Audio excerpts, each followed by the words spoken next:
Welcome. It's a new YouTube channel here. Anthu ochoka kumaboma a Mulanje, Thyolo, Phalombe ndi Chiradzulu, omwe ambiri ndi amtundu wa Lhomwe, akhala akuyimba nyimbo zothyakuka kwambiri mdziko muno kuyambira kalekale. Ena mwa anthu ndi monga Allan Namoko, Giddes Chalamanda, Michael Mukhito Phiri, yemwe amangodziwika ndi dzina lakuti Michael Yekha, Namakhwa Brothers komanso abano monga Joe Gwaladi, Nkasa ndi Thomas Chibade.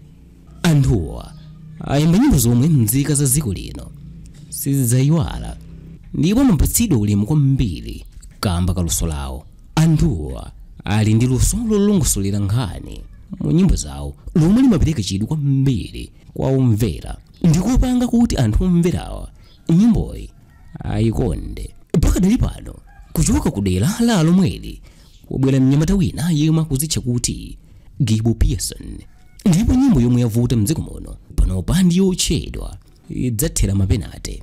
Giboh Pearson yemwe dzina lake lenileni ndi Gift Pearson wayambisa kayimbidwe kake koma ukutchula kuti Phalombe music. Kwa iyeyo akuti dzinali ndi kamvekedwe ka nyimbo zake komanso ali ndi timu ya mpira wa miyendo yomwe imatchedwa kuti Phalombe music.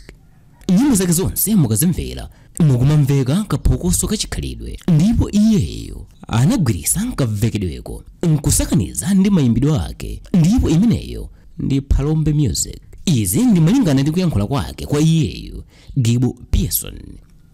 Pofuna kusamveka ngati mmene woyimba ambiri mdziko muno akumvekera pakadali pano poyimba nyimbo zachinyamata za zamba zakunja monga hip hop komanso zomveka ngati za ku Nigeria kapena ku Tanzania, Giboh Pearson akulongosola nkhani yachikondi mosiyana ndi mmene ena amayikambira mu nyimbo zawo.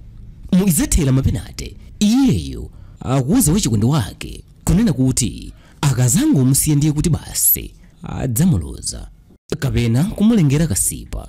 Iyeyo akutinso ponena za kasipazi sikuti amakhulupirira zomwe zimanenedwa zokhuza kulozana, koma mmene wayimbiramo ndi mofuna kuopseza yemwe ali ndi maganizo womusiya iyeyo pachikondi. Umumu kwa iyeyo ndi mmene anthu amamvera ngati asiyidwa ndi wachikondi wawo, popeza anthuwa amakhala akhumudwa kwambiri kotero amatha kupanga chilichonse chomwe akuganiza. Giboh sanayembekezere kuti nyimbo yakeyi ikhoza kukondedwa kwambiri ndi anthu mdziko muno, ndipo akungothokoza mulungu wake kuti zili motero. Woyimbayo yemwe pakadali pano ali ndi zaka 25 zakubadwa akuti anayamba kuyimba mchaka cha 2010 pamene anatusa nyimbo ina yotchedwa Amapatsa limodzi ndi mkulu wake. Kamba kavuto la zachuma iyeyo anayimika kayi maloto wake woyimbawa mpaka mchaka cha 2014 pamene anatusanso nyimbo ina yotchedwa Mulanje. Iyeyo amadziona kuti anafika mpayindeyinde kuchoka mchaka cha 2014 mpaka mchaka cha 2017 pamene anatusa nyimbo zingapo monga Chempotereya, Sitisiya kuwotcha makala, Udzandifuna motchedwa, Zidzafa mbeta ndi Mundigulire bokosi. Pa nthawi katswiriyu anali wotchuka kwambiri m'madera kwawo maboma monga ku Phalombe, Mulanje, Thyolo ndi Chiradzulu, koma anali asanaboleze dziko lonse la Malawi. Pakadali pano waboleza paliponse ndi nyimbo ya izathela mapenate yomwe ikuyimbidwa paliponse mdziko muno. Kamba kakutchukaku Giboh Pearson anayitanidwa kuti akayimbe nawo kumwambo wa Hangout Festival omwe unachitikira ku Kabumba Hotel mboma la Salima posachedwa apa.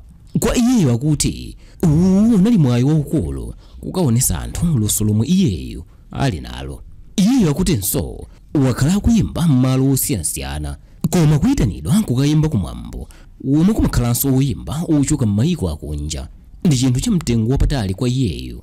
Posachedwa apa anayitanidwa kukayimba nawo kumwambo wa Namakhwa Lhomwe omwe unachitikira kwa achonde mboma la Thyolo. Kumeneko unalinso woyimba wina wotchuka Skefa Chimoto. Anthu ambiri mdziko muno akupitirira kugawana mavidiyo a nyimboyi pa TikTok, Facebook komanso WhatsApp zomwe zikuonesa kuti nyimboyi yafikadi paliponse mdziko muno.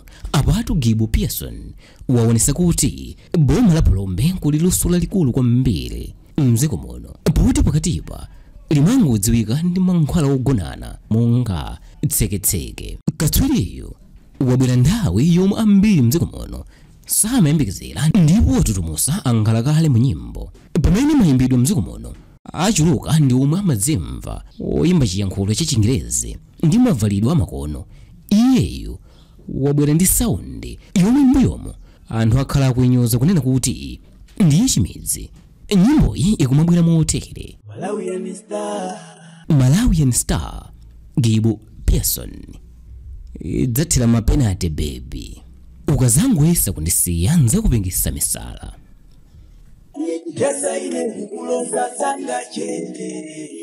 Usazayesa kundisiya nzakupondesa kasipa, iwe kuthetsa ine ukuloza zanga phe, izathela mapenate baby.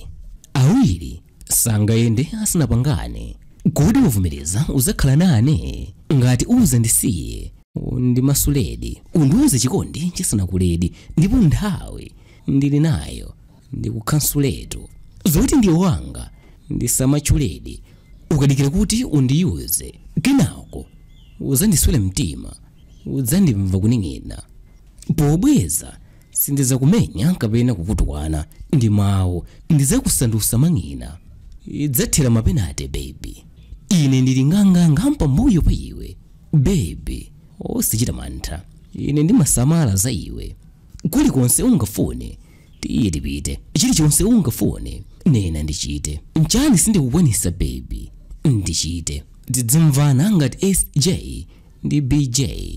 Ine ndinatopa baby, ndinatopa kusweredwa mtima, sindine upepera iyayi. Kwa ineyo sikusewerera, udzandisiye ine ndisanakulakwire, tidzaonesana ine nthawi yolira ndilibe. Chimene chagwira anthu mtima ndi chakuti nyimboyo kamayimvera aliyense akufanizira ndi zina zomwe zinachitika ndipo ikukamba zinthu zochitika mmoyowo. Ine pakadali pano pomani ndi kudekha, poti ndi nthawi yakuti anthu avine ndi kumvera nyimbo ya mnyamata wa ku Phalombe Giboh Pearson yemwe wabwera ndi Phalombe music.